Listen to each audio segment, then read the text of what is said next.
The diner was quiet, except for the rain tapping against the windows. A little girl clutched her father's sleeve as the waitress placed their plates down. When the bill arrived, his hands shook. He reached into his pocket and froze. Every eye in the diner turned toward them. The town of Maplewood Ridge was the kind of place where trucks outnumbered cars, and the diner's neon sign buzzed like a heartbeat at night. Inside that diner, Evan Hale, a man in his late 30s, sat across from his daughter. Sophie, barely 8, swung her legs under the booth, humming softly, her blonde hair falling into her eyes. Evan tried to smile, but the weight of the day pressed against him. Construction work had dried up, and the odd jobs he scraped together barely covered rent. Tonight, though, he wanted to give Sophie something more than canned soup. He wanted her to feel normal, to sit at a table, order from a menu, and laugh like other kids. The waitress, Marla, set down 2 plates, 1 grilled cheese, 1 burger. "Enjoy," she said warmly. Though her eyes lingered a moment too long on Evan's tired clothes, Sophie's eyes lit up. She picked up her sandwich with both hands, giggling as cheese stretched in strings. Evan forced a grin, but his chest tightened. He knew what was coming when the check slid across the table, and he wasn't ready. The bill sat there, face down, like a silent dare. Evan stared at it, his fingers trembling as he traced the edge. He didn't want Sophie to see the panic in his eyes. "Daddy, are you okay?" she whispered, her voice muffled through a bite of grilled cheese. He nodded too quickly. "Yeah, baby girl. Finish your food." Outside, the rain thickened, drops streaking the window like tears. Inside, forks clinked against plates. Conversations hummed low.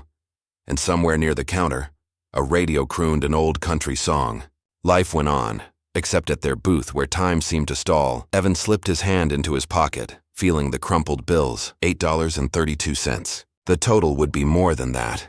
His throat tightened as he remembered the gas gauge on his old Chevy, nearly empty. Sophie's laughter faded when she saw his expression. "Is it too much, Daddy?" Her question cut deeper than any insult ever could.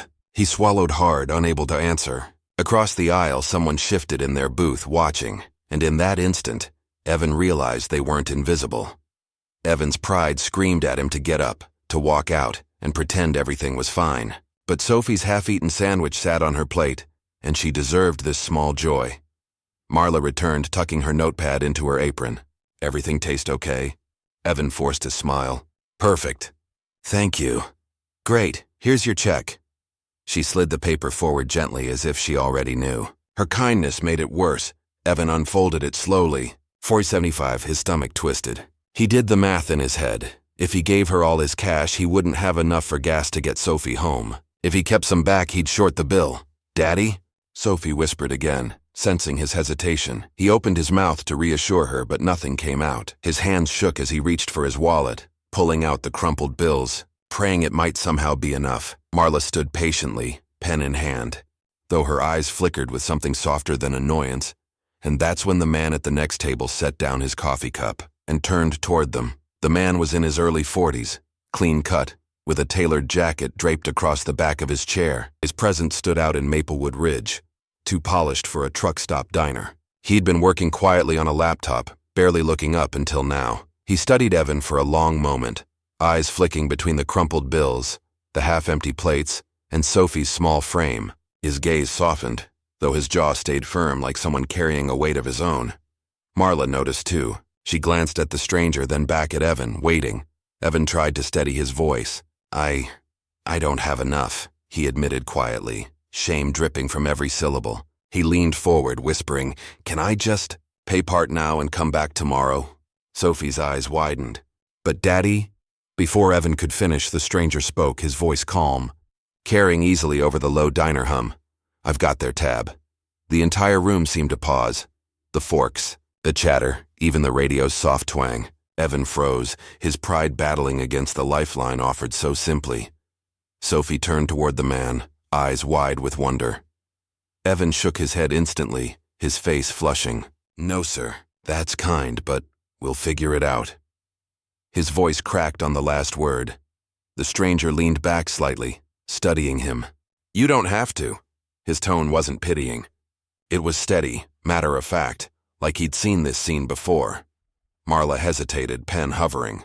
"It's fine, Evan. Happens more than you think." But Evan clenched his fists under the table. "I can't just take handouts. My daughter, she needs to know I can provide." Sophie's small hand slipped into his, her fingers warm and trembling. "Daddy, it's okay," she whispered. Evan's heart broke. He wanted to be her hero, not the man who couldn't cover a simple meal. Yet the stranger's gaze never wavered. Finally, he said softly, "Sometimes, letting someone help you is the strongest thing you can do."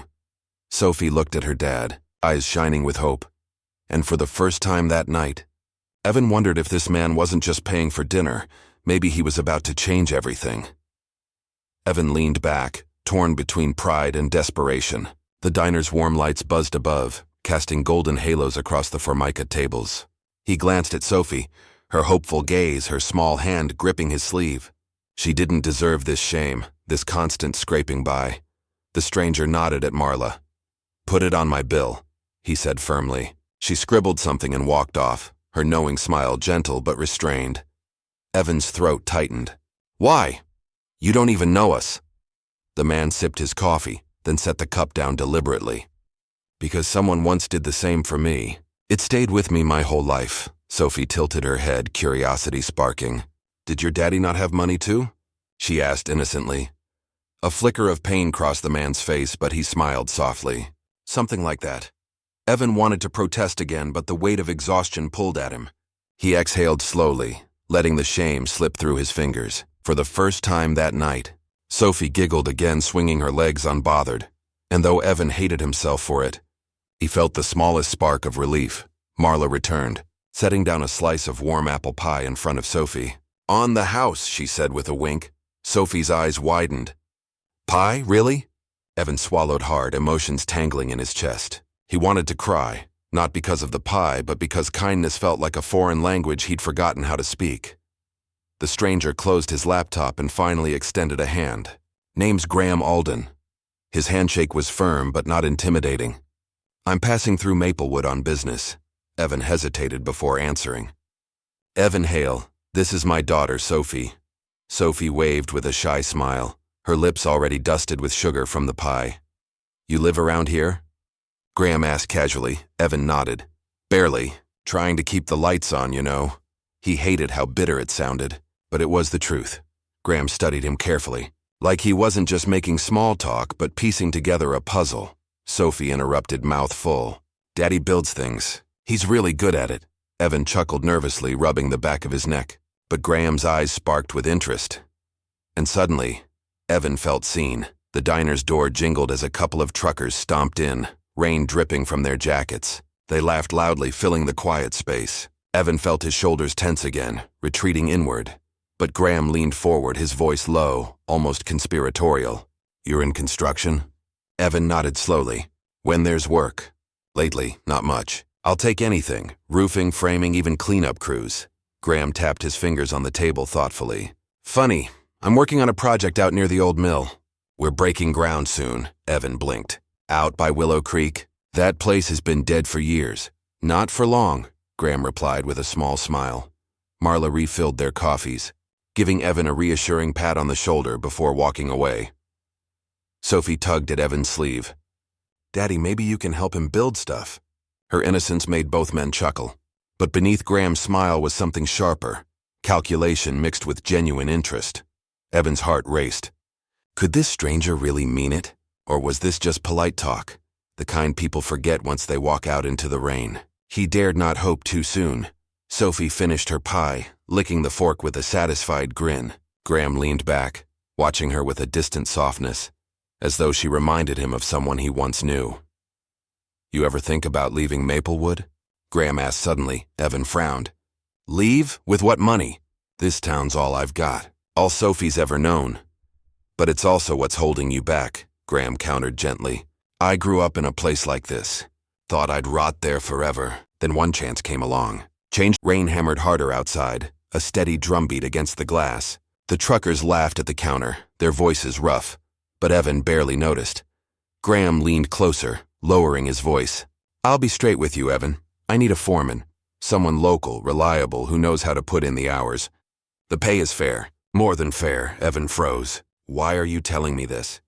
"Because I've seen men like you before. Proud, hardworking, and one bad break away from losing it all." "You don't deserve that." Sophie stirred, mumbling in her half-sleep. "Daddy builds the best tree houses. The innocence in her voice broke Evan's defenses. He pressed his lips together, fighting the lump in his throat. "I don't even have a resume," he whispered. "You don't need one," Graham replied firmly. "Just show up tomorrow at the site. 7 a.m., ask for me." Evan stared at him, stunned. The offer was too good, too sudden, and yet Graham's eyes held no trace of pity, only conviction. It felt like the kind of moment that could change everything. Evan sat frozen, staring at Graham as if he had misheard. A foreman's job? It sounded like a fantasy, a door swinging open in a wall he thought was solid stone. But then fear crept in. "Why me? You don't know me. I could be a failure, a drunk, anything." Graham smirked faintly, though his eyes stayed serious. "I know enough. I saw the way you looked at your daughter when you thought nobody noticed. A man who loves like that doesn't quit." Sophie stirred, blinking up at them with sleepy eyes. "Daddy, can we go home now?" Evan brushed her hair back gently. "In a minute, sweetheart." Graham slid a business card across the table, the edges crisp and clean against the worn surface. "Take it. Tomorrow, 7 sharp." Evan hesitated, staring at the card like it might vanish. His pride clawed at him, whispering that he didn't deserve this kind of break. But deep down, another voice fought back, one he hadn't heard in years. Hope. When they finally left the diner, the rain had thinned to a mist, the streets glistening under neon reflections. Evan carried Sophie in his arms, her head resting against his shoulder, her breath soft and even. The Chevy sat cold and rusting under a flickering streetlight. He strapped Sophie in gently, then sat behind the wheel, staring at Graham's business card in his hand. The name embossed across it felt heavy with possibility. Alden Development Group. Evan whispered to himself, "Don't get your hopes up. He'll forget by morning. People like him always do." Yet as he turned the key and the engine coughed to life, Sophie's sleepy voice broke the silence. "Daddy, we're gonna be okay, right?" Evan's throat tightened. He glanced at the card again, his hand shaking. For her sake, he had to believe it, if only for one night. The Chevy rolled slowly through Maplewood's rain-slick streets, carrying both exhaustion and the faintest spark of a dream. That night, Evan barely slept. He lay awake on the worn couch, while Sophie curled up in blankets nearby. The sound of rain dripping through the leaky ceiling echoed like a clock ticking down his chances. His mind spun with doubts. What if it was a cruel joke? What if Graham didn't mean it? What if Evan showed up and embarrassed himself in front of everyone? But then he thought of Sophie's smile, the way she looked at him like he was unbreakable, even when his world was cracking. That image pushed him through the night. Before dawn, Evan was up.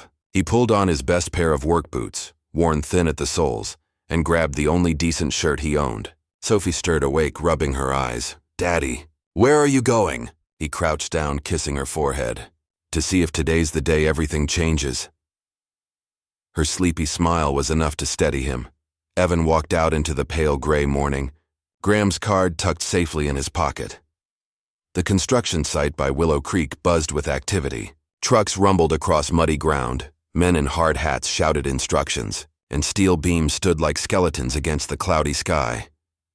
Evan's boots sank into the mud as he approached, nerves twisting in his stomach. He half expected someone to laugh, to tell him to turn back. Then he saw him, Graham, standing near a cluster of foremen, clipboard in hand, barking instructions with practiced authority. For a moment, Evan froze. This man didn't look like a stranger passing through. He looked like someone who commanded entire towns. "Mr. Alden," a worker called. Graham turned, spotting Evan instantly. His expression softened and he broke away from the group. "You showed up," Evan swallowed hard. "I wasn't sure if you meant it." Graham's hand clapped his shoulder firmly. "I don't waste words. You ready to work?" Evan nodded, though fear trembled beneath his resolve. This was it, the moment he had to prove he was worth believing in. By noon, Evan's shirt clung to his back with sweat, his muscles aching from lifting beams and hauling supplies. But he didn't complain. He worked like a man starved for redemption, each motion fueled by years of frustration and quiet desperation. Other workers began to notice. "Guy's a machine," one muttered. Another nodded, impressed. Graham watched from a distance, arms folded, his sharp eyes measuring more than muscle. He was weighing character.